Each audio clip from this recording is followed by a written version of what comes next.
तुलसीदास का जीवन परिचय।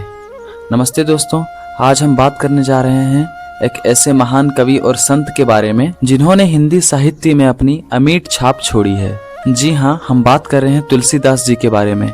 आइए जानते हैं उनके जीवन के बारे में। तुलसीदास का जन्म और परिवार। तुलसीदास का जन्म 1511 में हुआ था। उनके पिता का नाम आत्माराम शुक्ला और माता का नाम हुसली था।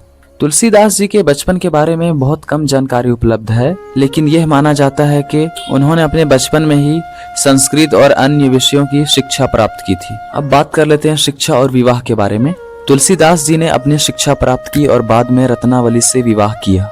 रत्नावली के साथ उनके वैवाहिक जीवन के बारे में कुछ कथाएं प्रसिद्ध है, जो उनके पत्नी के प्रति उनकी गहरी भक्ति और प्रेम को दर्शाती है। तुलसीदास जी को भगवान राम की भक्ति में गहरी रुचि थी। उन्होंने अपना पूरा जीवन राम की भक्ति में समर्पित कर दिया।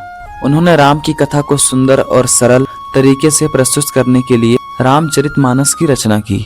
रामचरितमानस तुलसीदास जी के सबसे प्रसिद्ध रचना में से एक है। यह ग्रंथ अवधी भाषा में लिखा गया है और इसमें राम की कथा को 7 कांडों में विभाजित किया गया है। तुलसीदास जी ने कई अन्य रचनाएं भी लिखी, जिनमें गीता प्रेस और कवितावली भी प्रमुख है। उनकी रचनाएं हिंदी साहित्य में एक महत्वपूर्ण स्थान रखती है और आज भी व्यापक रूप से पढ़ी और सुनी जाती है। अब बात करते हैं तुलसीदास के प्रभाव के बारे में। तुलसीदास जी की रचनाओं ने हिंदी साहित्य को समृद्ध बनाया और उन्हें हिंदी के महानतम कवियों में से एक माना जाता है। उनकी रचनाएं आज भी लोगों को प्रेरित और मार्गदर्शन करती है और उनका प्रभाव भारतीय सांस्कृतिक और साहित्य पर गहरा है। तुलसीदास जी एक महान कवि और संत थे, जिन्होंने हिंदी साहित्य में अपनी अमिट छाप छोड़ी है और आज भी भारतीय सांस्कृतिक और साहित्य पर गहरा असर है। तो ये थी तुलसीदास जी के बारे में कुछ कहानी। कैसा लगा वीडियो? अगर अच्छा लगा हो तो लाइक करना, शेयर करना।